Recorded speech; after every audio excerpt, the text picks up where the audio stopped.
Right off the bat, we want to let people know clearly that we're in your corner. We'll come to you. We'll talk at your table.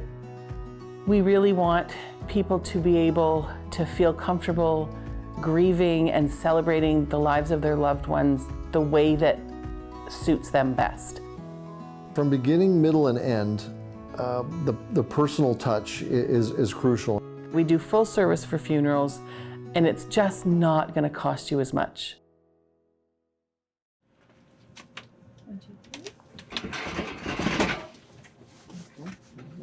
There we go.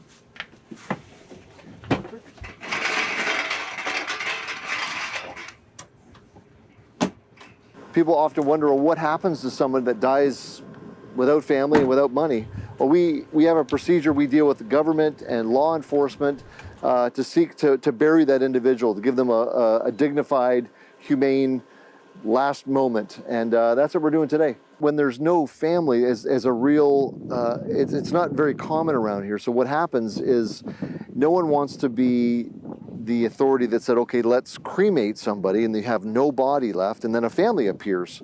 So that's where law enforcement come involved and help us to determine, is there family that we can determine in a reasonable way? They said no.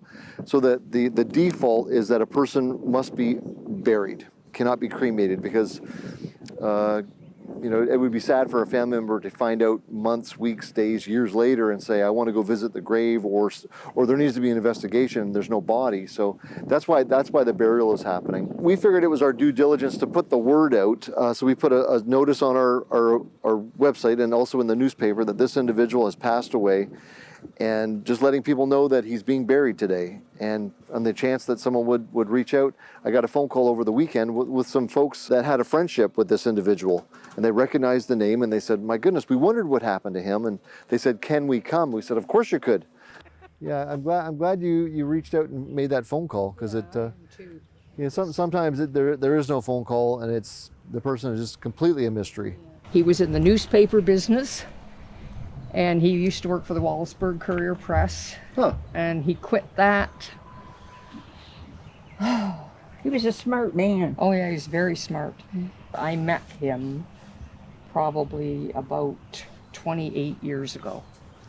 And it was probably 3 or 4 years after that he quit that. And then he went into business for himself. There's often a misconception. People think, well, if someone passes away, the funeral home just sort of jumps into action and XYZ, and it happens. But every single death has its own complications. For example, this one has us engaging different avenues. Otherwise, a person can't be buried, can't move forward.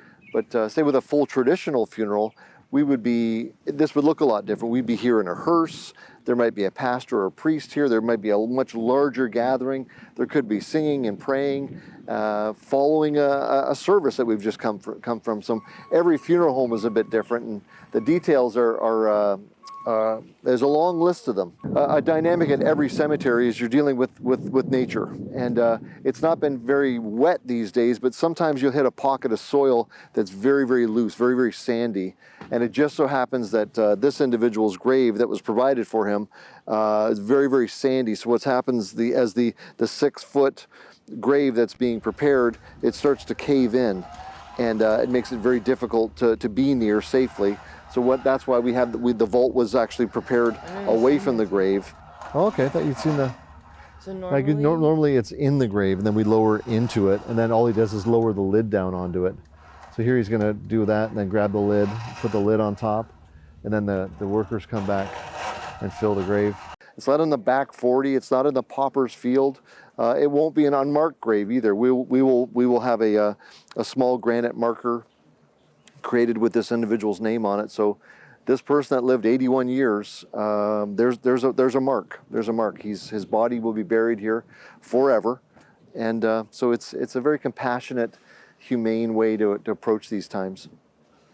Maybe years ago, if you died broke, you were kind of thrown away, or people had to pass the hat type of thing. But there's built into every budget in most municipalities, there's funding to help extreme situations, which this is.